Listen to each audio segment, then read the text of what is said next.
Hello everyone, welcome back to the channel. Cost accounting में हम लोगों ने अभी तक किया है EOQ यानी इकोनॉमिक ऑर्डर क्वांटिटी, यानी कितना क्वांटिटी हम लोग परचेज करें जो हम लोग को इकोनॉमिक पड़ेगा, कम से कम खर्चीला हम लोग का होगा, गुड्स जो भी हो। और इसके बाद मटेरियल कंट्रोल के अंदर ही हम लोग को फिर पढ़ना है issue of material. Issue of material क्या है? तो एक होता है गोडाउन, जिसको हम लोग वेयरहाउस कहते हैं, जिसमें कि जब हम लोग जो माल परचेज करके लाते हैं, पहले जो हम लोग बाज़ार यानी मार्केट से जो माल परचेज करके हमारे जो गोडाउन में हम लोग उसको स्टोर करते हैं, क्योंकि अगर हम लोग सारे गुड्स को अगर हम लोग फैक्ट्री में ले जाएंगे तो फैक्ट्री में तो प्रोडक्शन फंक्शन होना है, वहाँ इतना स्पेस या जगह नहीं होता है कि आप वहाँ सारा गुड्स वहीं पर स्टॉक कर दे, फिर प्रोडक्शन का काम कहाँ करेंगे आप। तो हम लोग क्या करते हैं, कंपनी क्या करती है कि सारा जो गुड्स हम लोग परचेज करते हैं उसको वेयर हाउसिंग करना पड़ता है, यानी वेयर हाउस यानी गोडाउन में रखना पड़ता है। फैक्ट्री दूसरे तरफ है। धीरे धीरे अकॉर्डिंग टू द रिक्वायरमेंट हम लोग एक पर्टिकुलर क्वांटिटी ऑफ गुड्स को जो है धीरे धीरे गोडाउन यानी वेयर हाउस से इशू करते हैं और वो फैक्ट्री को जाता है। प्रोडक्शन फंक्शन हमारा ऐसे ही चलता है। ये वेयर हाउस से यानी गोडाउन से मटेरियल को इशू करने का जो प्रोसेस है, जो मेथड है, इसके अंदर में कई मेथड हैं। एक तो है लिफो मेथड यानी लास्ट इन फर्स्ट आउट, जो कि सबसे ज़्यादा चलता है, सबसे ज़्यादा रिलेवेंट है ये मेथड। दूसरा है फर्स्ट इन फर्स्ट आउट यानी फीफो मेथड। फिर है हिफो, हाईएस्ट इन फर्स्ट आउट, यानी सबसे ऊंचे भाव का जो माल आप खरीदेंगे उसको सबसे पहले इशू करना है फैक्ट्री की ओर। फिर है मिफो यानी मिनिमम इन फर्स्ट आउट, सबसे कम भाव का जो माल है, प्राइसेस का रेट का जो माल है, उसको सबसे पहले इशू कर दिया जाए। फिर होता है सिंपल एवरेज, फिर है आपका सिंपल एवरेज स्टॉक मेथड, फिर है वेटेड एवरेज स्टॉक मेथड, फिर होता है बेस स्टॉक मेथड। तो ये करीब 5, 6, 7 मेथड है इशू ऑफ मटेरियल के लिए। तो उसका हम लोग अभी लेक्चर नहीं करेंगे। इन सारे लेक्चर्स जो है मैंने फिनेंशियल अकाउंटिंग के अंदर, वहाँ पर इन्वेंट्री वैल्यूएशन है, इन्वेंट्री वैल्यूएशन के अंदर में करीब 8 वीडियो है, अलग अलग 8 लेक्चर्स हैं। वो एक प्लेलिस्ट मैंने मेंटेन कर दिया है, आप वो प्लेलिस्ट चेक कर सकते हैं। वहाँ सारा ये issue of material inventory control के अंदर आपको दिख जाएगा या इन्वेंट्री वैल्यूएशन के अंदर आपको दिख जाएगा, आप वहाँ से कर ले। इतना करने के बाद आपका मटेरियल कंट्रोल चैप्टर कंप्लीट हो जाएगा। दूसरा चैप्टर जो आज हम लोग स्टार्ट करने वाले हैं, लेबर कंट्रोल या लेबर कॉस्ट कंट्रोल या लेबर कॉस्ट अकाउंटिंग, आज हम लोग स्टार्ट करने जा रहे हैं। जैसा कि फर्स्ट सेकंड वीडियो में हम लोगों ने लेक्चर में हम लोगों ने देखा था, एलिमेंट ऑफ कॉस्ट यानी कॉस्ट के एलिमेंट क्या हैं, उसके इंग्रेडिएंट क्या हैं, यानी किन किन चीज़ों से मिलकर के हम लोग का प्रोडक्शन का कॉस्ट कैलकुलेट होता है, टोटल कॉस्ट कैलकुलेट होता है। इसमें हम लोगों ने देखा एलिमेंट ऑफ कॉस्ट में 3 चीज़ों से मिलकर के ये आपका टोटल कॉस्ट तैयार होता है। सबसे पहले आपका है मटेरियल। मटेरियल में 2 तरह के कॉस्ट है, एक तो होता है डायरेक्ट मटेरियल, एक होता है इनडायरेक्ट मटेरियल, यानी डायरेक्ट कॉस्ट और इनडायरेक्ट मटेरियल कॉस्ट, जो हम लोगों ने देख लिया है, चैप्टर कंप्लीट हो चुका है। दूसरा हम लोग अब स्टार्ट करने जा रहे हैं लेबर। लेबर में आपका डायरेक्ट लेबर, इनडायरेक्ट लेबर देखेंगे क्या होता है, लेबर क्या है, हम लोग इस पर बात करेंगे, चर्चा करेंगे आज। और तीसरा आपका होता है एक्सपेंसेस या फिर ओवरहेड। ओवरहेड यानी एक्सपेंसेस में भी डायरेक्ट एक्सपेंसेस और इनडायरेक्ट एक्सपेंसेस होंगे, इस पर भी हम लोग चर्चा करेंगे।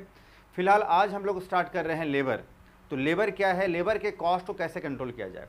अगर हम लोग टोटल कॉस्ट को अगर कंट्रोल करना चाहते हैं, कॉस्ट कंट्रोल का मतलब होता है कि हमारा कॉस्ट कम से कम हो, ताकि अगर हम लोग उसको सेल करें मार्केट में तो हम लोग को ज़्यादा से ज़्यादा मुनाफा यानी प्रॉफिट हम लोग अर्न कर सकें।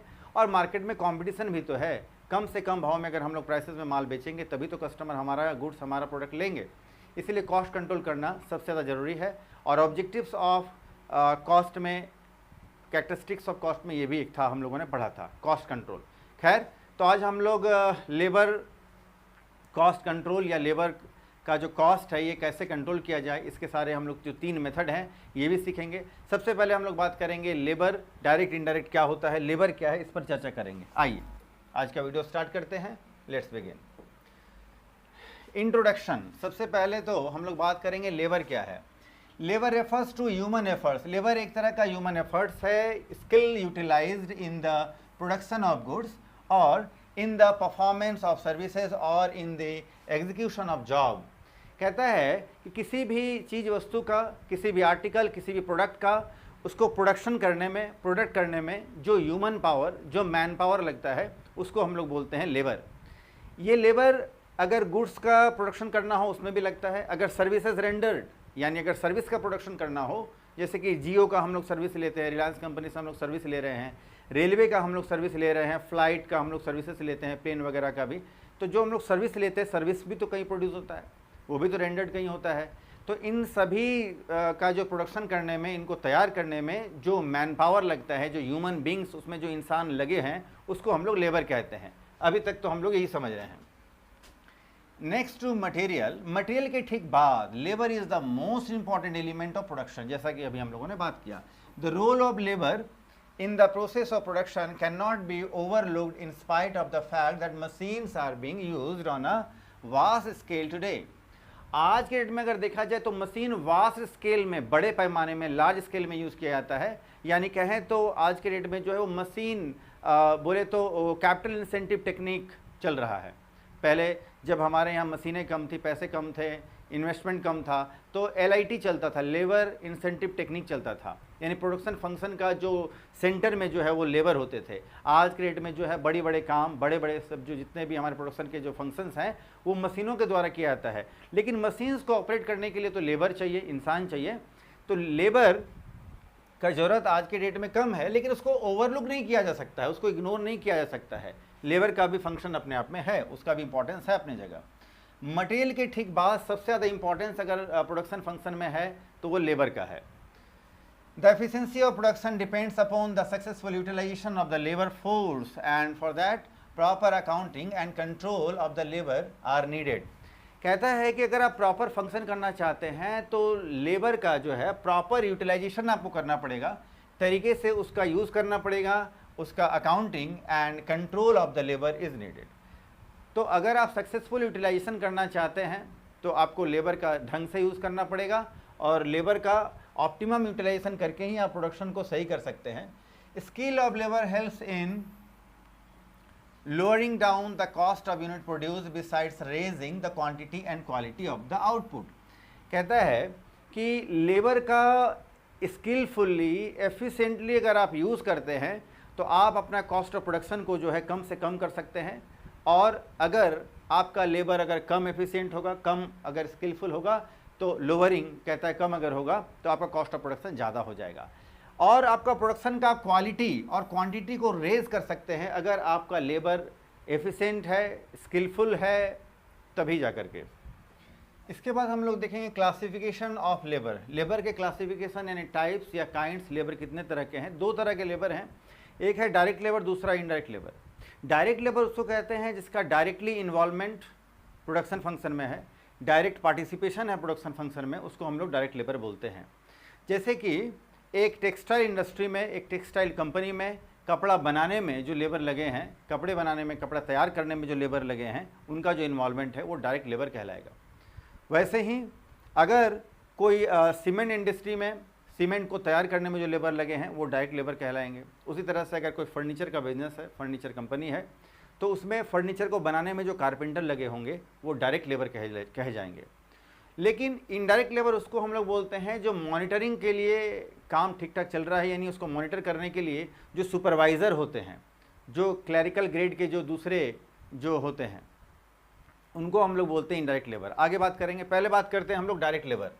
डायरेक्ट लेबर कौन है, क्या है, आइए।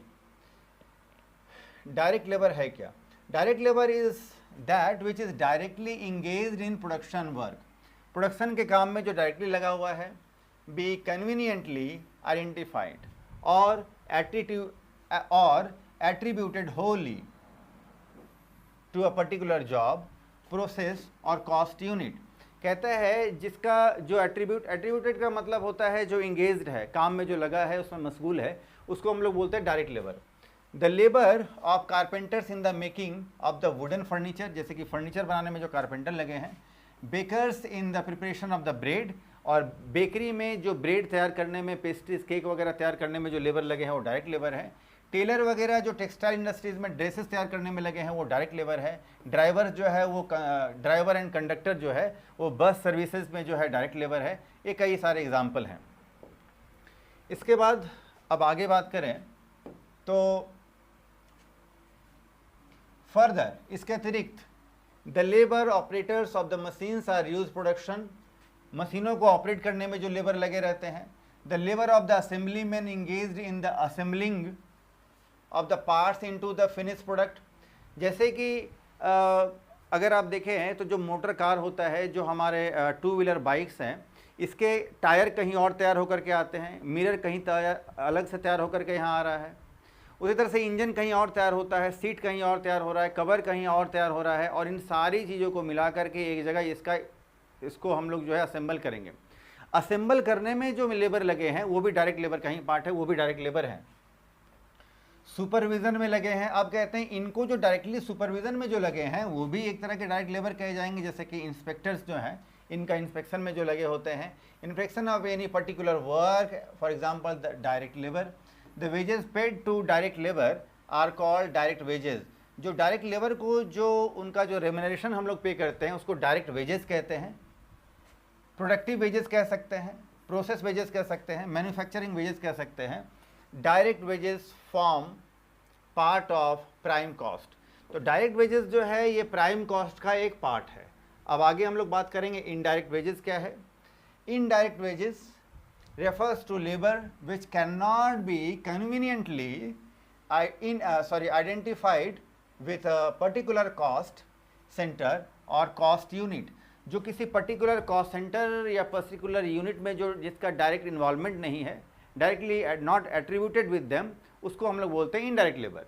यानी सामान को बनाने में, प्रोडक्शन में डायरेक्टली जिसका इन्वॉल्वमेंट नहीं है, डायरेक्टली जिनका पार्टिसिपेशन नहीं है, उसको हम लोग इनडायरेक्ट लेबर कहते हैं। But can be apportion to different cost centres और कॉस्ट यूनिट। लेकिन डिफरेंटली उसको भी देखा जा सकता है। इन अदर वर्ड्स, अलग अगर दूसरे शब्दों में देखा जाए, it is the labour that not directly connected with concerned with the production but helps the direct labour engage in the production.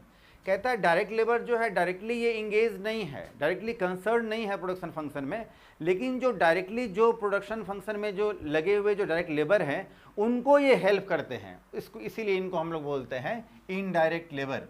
Indirect labour includes the following. Indirect labour के अंदर में ये सारी चीज़ें आ सकती हैं, जैसे कि labour of watch and ward. Watch and ward मतलब जो देखभाल करने में जो लेबर लगे हुए हैं फैक्ट्री में, कल कारखाने में, उसको हम लोग बोलते हैं indirect labour. Repairs and maintenance में जो लगे हुए हैं, सुपरविज़न, फॉरमैन, इंस्पेक्टर्स जो होते हैं, higher executives like production manager वगैरह जो हो गए, स्टोर पर्सनल हो गए, परचेजिंग डिपार्टमेंट के स्टाफ हो गए, मटेरियल हैंडलिंग स्टाफ हो गए, क्रेन ऑपरेटर्स, क्रेन तो आप समझते हैं, क्रेन ऑपरेटर्स हो गए, ट्रक ड्राइवर्स हो गए, क्लरिकल स्टाफ हो गए, इंजीनियरिंग डिपार्टमेंट स्टाफ हो गए, और labour of staff engaged in generation of power, water supply etcetera. तो इसको हम लोग बोलते हैं indirect labour. The wages paid to indirect labour are called indirect wages. जैसे उधर हम लोगों ने देखा डायरेक्ट लेबर को जो हम लोग वेजेस पे करते हैं वो डायरेक्ट वेजेस कहते हैं, और इनडायरेक्ट लेबर को जो रेम्यूनरेशन हम लोग पे करेंगे, पारिश्रमिक जो हम लोग पे करेंगे, उसको हम लोग बोलेंगे इनडायरेक्ट वेजेस। इनडायरेक्ट वेजेस और इनडायरेक्ट लेबर कॉस्ट भी बोलते हैं। The indirect labour cost form the part of overhead. लेकिन डायरेक्ट कॉस्ट जो डायरेक्ट लेबर जो अभी हम लोगों ने देखा वो प्राइम कॉस्ट का पार्ट था, लेकिन इनडायरेक्ट लेबर कॉस्ट जो है ये आपका फैक्ट्री ओवरहेड, जिसको हम लोग बोल सकते हैं वर्क्स कॉस्ट, तो ये फैक्ट्री ओवरहेड का पार्ट होता है इनडायरेक्ट लेबर। और एडमिनिस्ट्रेटिव ओवरहेड का पार्ट हो सकता है, कभी कभी देखेंगे तो हम लोग सेलिंग एंड डिस्ट्रीब्यूशन ओवरहेड का भी पार्ट हम लोग में ये हम लोग को देखने को मिलता है। तो ये हम लोगों ने देख लिया डायरेक्ट और इनडायरेक्ट लेबर क्या है, इन दोनों के बीच में डिफरेंस क्या है, ये भी आपको कभी कभी एग्जाम में पूछा जाता है, इंपॉर्टेंट ही है, बात कर लेते हैं शॉर्ट में। डायरेक्ट लेबर जो है can conveniently identified with a particular cost centre. Direct labour को पर्टिकुलर कॉस्ट सेंटर में आप इसको जज कर सकते हैं, आइडेंटिफाई कर सकते हैं cost unit, but indirect labour can not be identified. तो डायरेक्ट लेबर को जो है उसका कॉस्ट को आप जो है पर्टिकुलरली कैलकुलेट कर सकते हैं, आइडेंटिफाई कर सकते हैं। इनडायरेक्ट लेबर को आप पर्टिकुलरली आइडेंटिफाई नहीं कर सकते हैं, उसका पता नहीं लगा सकते हैं। Direct labour can be allocated और चार्ज एंटायरली, पूरी तरफ से entirely to a particular cost centre. Direct labour का पूरे particular. On the other hand indirect labour can not be allocated on, allocated मतलब उसका निर्धारण, उसका अलोकेशन, डिस्ट्रीब्यूशन, डिटर्मिनेशन बोल सकते हैं, और charge fully to any particular cost centre. तो डायरेक्ट लेबर का जो है एक पर्टिकुलर कॉस्ट सेंटर में उसका इन्वॉल्वमेंट है, पार्टिसिपेशन है, लेकिन इनडायरेक्ट लेबर का ऐसा नहीं है, कई अलग अलग डिपार्टमेंट में इनका पार्टिसिपेशन रहता है। Third point, direct labour is directly concerned या कनेक्टेड विद द प्रोडक्शन लेकिन indirect labour is not directly concern with the production, ये आप समझ ही रहे हैं। Direct labour results in a productive operation itself, but indirect labor does not result in productive operation। तो productive operation में direct labour लगे रहते हैं, इनडायरेक्ट लेबर प्रोडक्टिव ऑपरेशन में नहीं लगे होते हैं। डायरेक्ट लेबर जो है ये कॉस्ट फॉर्म करते हैं, essential part of the total cost of production, whereas indirect labour जो है ये कॉस्ट नहीं फॉर्म करते हैं, ये एसेंशियल पार्ट होते हैं टोटल कॉस्ट के। तो वो कॉस्ट का फॉर्म करता है, ये टोटल कॉस्ट को फॉर्म करता है। डायरेक्ट लेबर जो है कैन बी असर्टेन्ड ईजिली, इसको आसानी से आप असर्टेन कर सकते हैं, पता कर सकते हैं, कैलकुलेट कर सकते हैं। लेकिन इनडायरेक्ट लेबर को जो है ये आसानी से आप असर्टेन नहीं कर सकते हैं, क्योंकि एक एक जो इनडायरेक्ट लेबर है ना वो कई अलग अलग प्रोडक्शन फंक्शन में, डिपार्टमेंट में इंडल्ज होते हैं, कैलकुलेशन थोड़ा सा मुश्किल होता है। आगे देखिए, direct labour cost varies directly in proportion to output.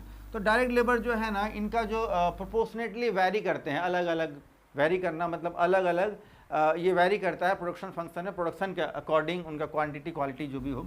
लेकिन इनडायरेक्ट लेबर का जो कॉस्ट है ये doesn't vary directly in proportion to output. तो आउटपुट के प्रोपोर्शन में ये वेरी नहीं करता, ये जैसा होता है।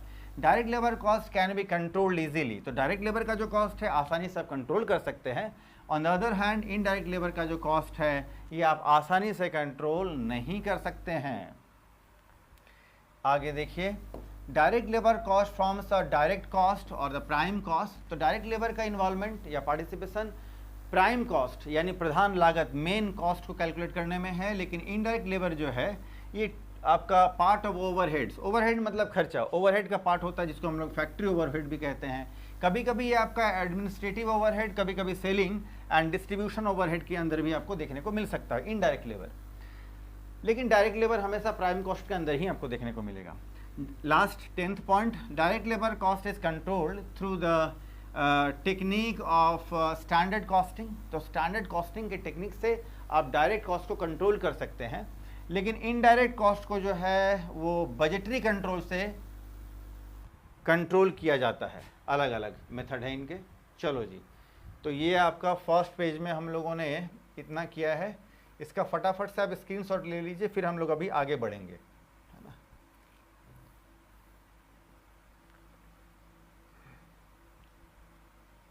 चलो जी, फटाफट से आप इसका स्क्रीनशॉट ले लो। चलो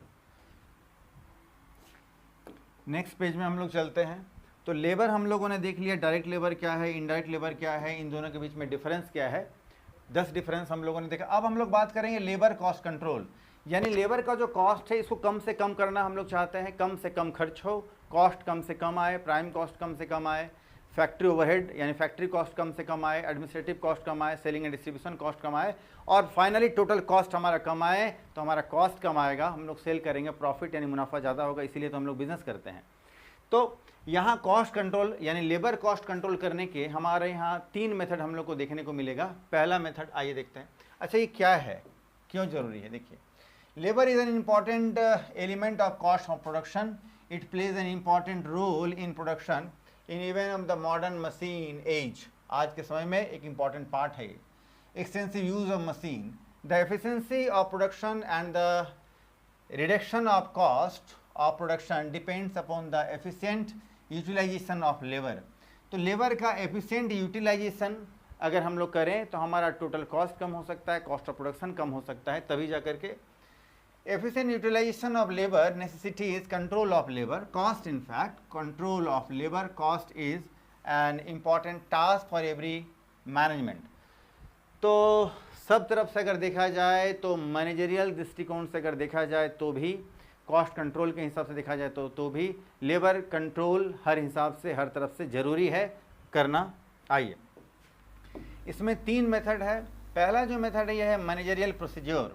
तो मैनेजरियल प्रोसीजर के अकॉर्डिंग अगर आप चलते हैं तो भी आपका लेबर कंट्रोल होगा, यानी लेबर का कॉस्ट कम होगा, कंट्रोल हम लोग कर सकते हैं। इसके अंदर क्या क्या है देखिए। प्रोडक्शन प्लानिंग सबसे पहले तो है। अब मैनेजरियल प्रोसीजर हम लोग देख रहे हैं तो मैनेजर्स ही करेंगे, उन्हीं का प्रोसीजर, उन्हीं का काम है ये कॉस्ट कैसे कंट्रोल किया जाए लेबर का। तो प्रोडक्शन प्लानिंग पहला कहता है production should be plan to as to have the maximum and rational utilisation of labour. Labour का रैशनल यानी अच्छे ढंग से, तरीके से एकदम सोच समझ करके, और मैक्सिमम यूटिलाइजेशन लेबर का किया जा सके, बिल्कुल भी फिजूल उनका यूटिलाइजेशन ना हो जाए, जो यूटिलाइजेशन हो वो आपका बिल्कुल कॉम्पैक्ट हो।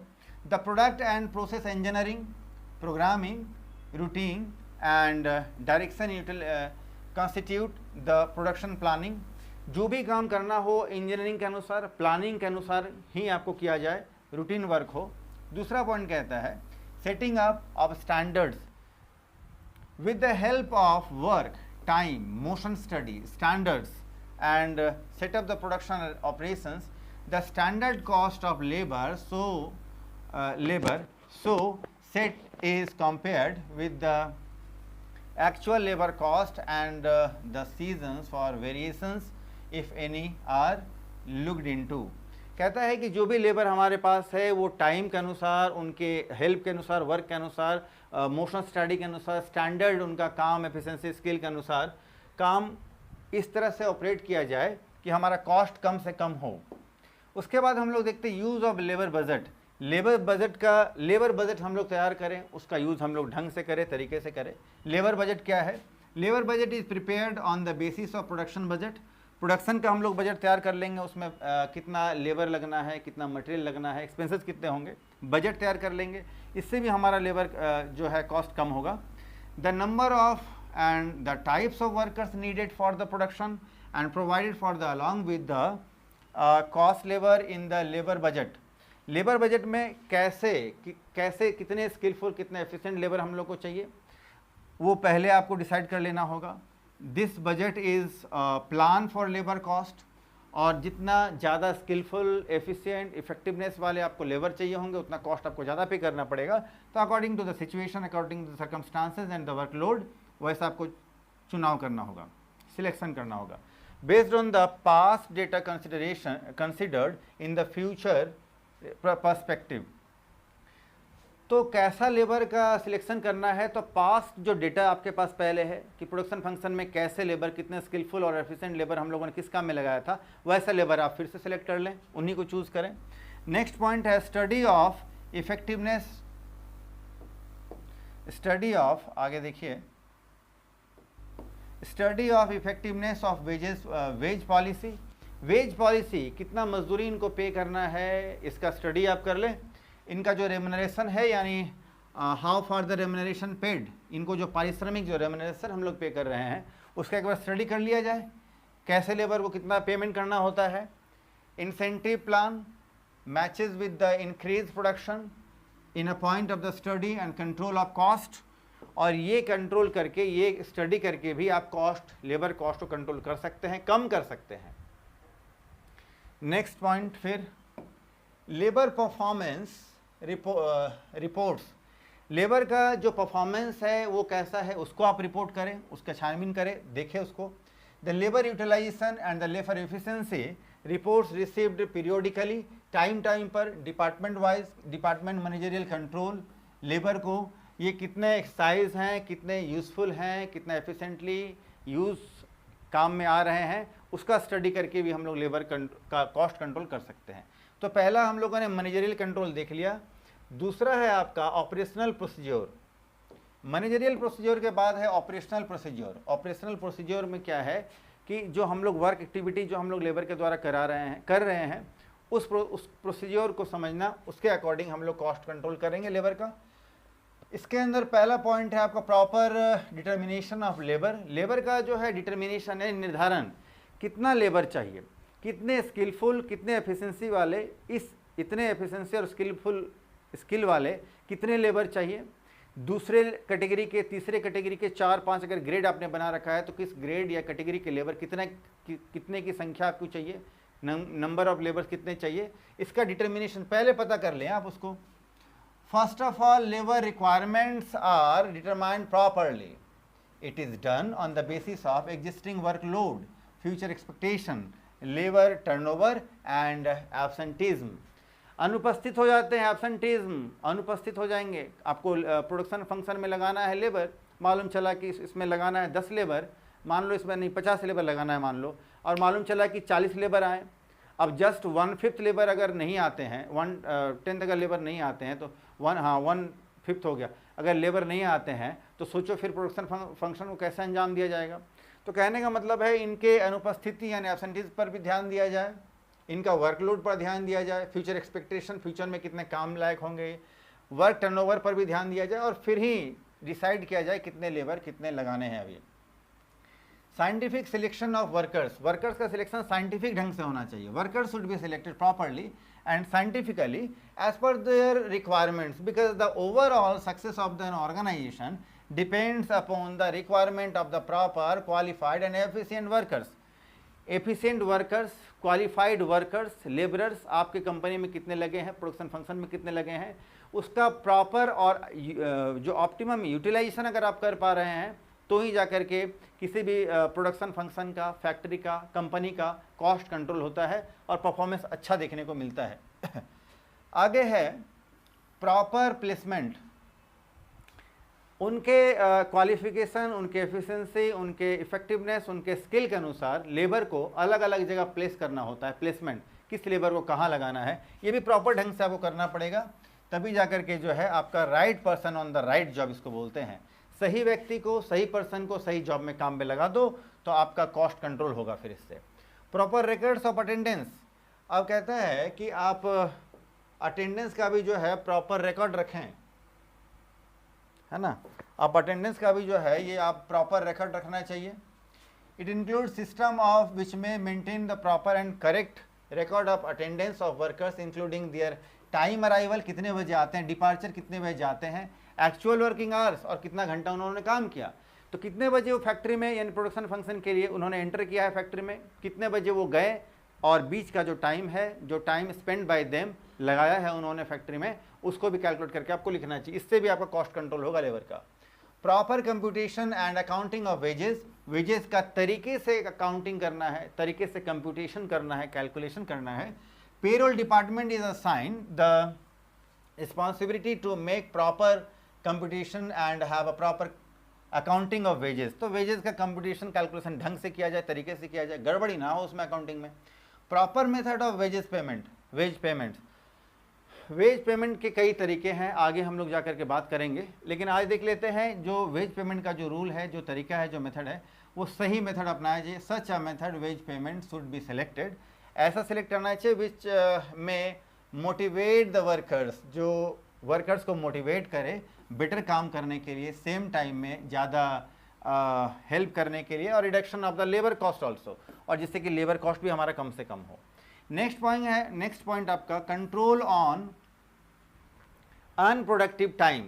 कहते हैं कि जो अनप्रोडक्टिव टाइम है ना, जैसे लंच आवर अगर मान लो अगर 1 घंटे का है तो लेबर लंच करने के बाद भी टाइम स्पेंड कर रहे हैं, लीजर आवर्स में लगे हुए हैं, बिल्कुल खाली पीली, वो कोई किधर किधर भी घूम रहे हैं, टाइम ख़राब कर रहे हैं। तो लीजर आवर्स को यानी जो ये आपका अनप्रोडक्टिव टाइम जो है इसको कंट्रोल करना है, इसमें एफर्ट नहीं लगने देना है। इडल टाइम, जो टाइम बिगड़ जाता है, बिगड़ने नहीं देना है। Unnecessary over time by the effective administrative system, और जो आपका नॉन प्रोडक्टिव टाइम है वो एडमिनिस्ट्रेटिव सिस्टम के द्वारा कंट्रोल किया जाना चाहिए, अननेसेसरी टाइम बिगड़े नहीं। नेक्स्ट है proper training. Efforts should be also be made to increase and improve the efficiency and skill of the workers, providing proper training facility to them. अगर आप अपने वर्कर्स को प्रॉपर ट्रेनिंग देते हैं, facility दिया है, तो उनका स्किल, उनका एफिशिएंसी डेवलप होगा, तो उनका कॉस्ट भी कम आएगा और कम टाइम में वो ज़्यादा काम कर पाएंगे। कंट्रोल ऑन लेबर टर्नओवर, और लेबर का जो टर्नओवर है, हाई रेट में अगर लेबर अगर आप उठा लेते हैं तो पे ज़्यादा करना पड़ेगा। It increase the labour cost unnecessarily, और फिर आपका कॉस्ट झूठ मूठ का भाग जाएगा, ज़्यादा कॉस्ट पड़ेगा। So effort should be made to keep labours turnover within the reasonable limit, एक लिमिट के अंदर ही आपका होना चाहिए। नेक्स्ट है कंट्रोल ऑन एब्सेंटिज्म, अनुपस्थिति पर जो है थोड़ा नियंत्रण करना चाहिए, ज़्यादा वो एब्सेंट ना करें। Time and motion study, time and motion study को हम लोग फॉलो करें कितना टाइम लेबर आ रहा है, कितना घंटे काम कर रहे हैं, उनका वो कितने घंटे जो है वो फुल मोशन में काम कर रहे हैं। Standard time should be fixed on the basis of the time and motion study, तो टाइम एक फिक्स कर दिया जाना चाहिए मोशन स्टडी का, कितने घंटे काम कैसे वो कर रहे हैं। अदर्स, और एक लास्ट पॉइंट इसमें है necessary effort to increase the labour productivity, labour productivity को बढ़ाना चाहिए, उसमें जो लगना एफर्ट लगना चाहिए वो लगा करके। Proper methods of job evaluation and merit rating, उनका जॉब का इवेल्यूएशन करके कैसा जॉब कहाँ किस लेबर को, और उनको मोटिवेट करके भी, मेरिट रेटिंग करके भी, जो ज़्यादा मेरिटोरियस उनको अच्छा काम दिया जाए, सैलरी उनको ज़्यादा दिया जाए, टाइम पर बोनस दिया जाए, इंसेंटिव दिया जाए। कंट्रोल ऑन कैजुअल और कॉन्ट्रैक्चुअल एंड अदर वर्कर्स, कहते हैं कि कैजुअली जिनको लगाना है कैजुअली लगाओ, कॉन्ट्रैक्चुअली अगर लगाना है तो कॉन्ट्रैक्ट के बेसिस पर काम ले लो, अदर वर्कर्स को वगैरह वगैरह। हमारा कॉस्ट तो कम आना चाहिए भाई लेबर का, हम लोग को यही ध्यान देना है। लास्ट जो तीसरा जो मेथड हमारा है वो है ऑर्गेनाइजेशनल प्रोसीजर। ऑर्गेनाइजेशनल प्रोसीजर क्या बोलता है, देखिए, in a large undertaking the procedure of labour cost control is completed by dividing the work among the various department. अलग अलग डिपार्टमेंट में उसको डिवाइड करके ऑर्गेनाइजेशनल प्रोसीजर, ऑर्गेनाइजेशन में अलग अलग डिपार्टमेंट में काम को बांट करके आप लेबर कॉस्ट कंट्रोल को कम कर सकते हैं। ये तरीका वही कह रहा है ये method. Personal department, personal department क्या है जी, this department is assigned the work of recruiting and placement of workers, training, maintaining their records. कहता है पर्सनल डिपार्टमेंट क्या है जी, तो पर्सनल डिपार्टमेंट जो है इसमें वर्कर्स का पर्सनली उनका ट्रेनिंग, उनका रिक्रूटमेंट, उनका प्लेसमेंट पर ध्यान दिया जाए, उनका एफिशिएंसी स्किल कैसे बढ़ाया जाए, इस पर काम किया जाए। इससे कॉस्ट कंट्रोल कम होगा लेबर का। Engineering and work study department कहता है कि this department performs the following functions, planning and making the specification of a job. हर काम का उसका जो स्पेसिफिकेशन है, कितना स्पेसिफाई लोग चाहिए उसमें, इसका जांच करना। Supervision of production activities, production activities का सुपरविजन करना। Time and motion studies, job analysis and job evaluation, और टाइम पर जो है जॉब का इवेल्यूएशन करना, उनका स्टडी करना, कैलकुलेशन, इवेल्यूएशन। थर्ड पॉइंट आपका कहता है टाइम कीपिंग डिपार्टमेंट, जो डिपार्टमेंट ज़्यादा टाइम लेते हैं, primarily responsible for the maintenance of the attendance records of the employees and the actual time spend by them on various jobs. तो time keeping department का ये काम है कि एक्चुअली में वो कितना काम कर रहे हैं और रजिस्टर में कितना चढ़ा रहे हैं वो टाइम, इस पर प्रॉपरली इस पर काम किया जाना चाहिए। पेरोल डिपार्टमेंट का क्या काम है, देखो, this department is concern for the preparation of payroll पर जो लोग काम करते हैं, पेरोल एम्प्लॉयज़ को बोलते हैं जो परमानेंट हमारे फैक्ट्री या कंपनी में परमानेंटली वो एम्प्लॉई नहीं है, परमानेंटली उनको ज्वाइन हम लोगों ने नहीं कराया है। वो क्या है, वो परमानेंसी बेसिस पर नहीं है, वो पेरोल पर है। यानी उनको अगर 10 दिन का काम लेना है तो 10 दिन वो आकर के हमारा काम करेंगे और डेली बेसिस पर, इसको बोलते हैं हम लोग, उनको पेमेंट कर देंगे और वो घर चला जाएगा, इस ढंग से। तो पेरोल बेसिस पर। And proper disbursement of salary and wages, और इनका डिसबर्समेंट मतलब खर्च उनको पे कर दिया जाना। लास्ट पॉइंट जो है आपका कॉस्ट अकाउंटिंग डिपार्टमेंट, जो कॉस्ट इनका है उनका अकुमुलेशन तरीके से क्लासिफाई किया जाना चाहिए, किस डिपार्टमेंट के लिए, कैसे लेबर के लिए कितना खर्च होना चाहिए उनको अकुमुलेट करके, इकट्ठा करके कॉस्ट निकालना चाहिए। In this context all the data relating to the labor cost and also collected, analyzed and allocated to various jobs, process departments etc. by this department।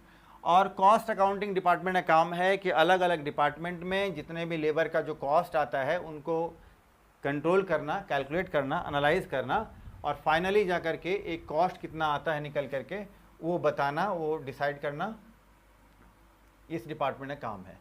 चलो जी, फटाफट से आप इसका भी स्क्रीनशॉट ले लो। और अब मैं QR कोड जनरेट कर दे रहा हूँ। दोनों ही पेज PDF के फॉर्म में आपके मोबाइल या लैपटॉप में आप जहाँ देख रहे होंगे वो आ जाएगा। आप गूगल से अगर स्कैन करेंगे तो ये PDF के फॉर्म में आपके मोबाइल या लैपटॉप में दिखेगा। चलो, तो आई होप आज का लेक्चर आपको समझ में आया होगा। आज हम लोग लेबर कंट्रोल पढ़ रहे थे, सीखा है अच्छे तरीके से। कहीं अगर कोई कमी रह गई होगी तो आप कमेंट सेक्शन में ज़रूर बताना, मैं कोशिश करूंगा नेक्स्ट क्लास में उसको इम्प्रूव करने का। तो आज हम लोग इतना ही करते हैं, फिर हम लोग नेक्स्ट क्लास में लेबर टर्नओवर का बात करेंगे। लेबर टर्नओवर क्या होता है, यानी लेबर जो एक जगह से दूसरी जगह चले जाते हैं उनको हटाना, काम से निकाल देना, रिट्रेंचमेंट वगैरह है, छटनी वगैरह जो हम लोग करते हैं, कई चीज़ें हैं। तो आज हम लोग इतना ही करते हैं। नेक्स्ट टॉपिक हमारा होने वाला है लेबर टर्नओवर। लेबर जो है इसी टॉपिक पर ही, इसी चैप्टर का ही वो भी एक नेक्स्ट टॉपिक होगा। तो आज हम लोग इतना ही करते हैं, फिर मिलते हैं नेक्स्ट वीडियो में। तब तक के लिए टेक केयर, बाय।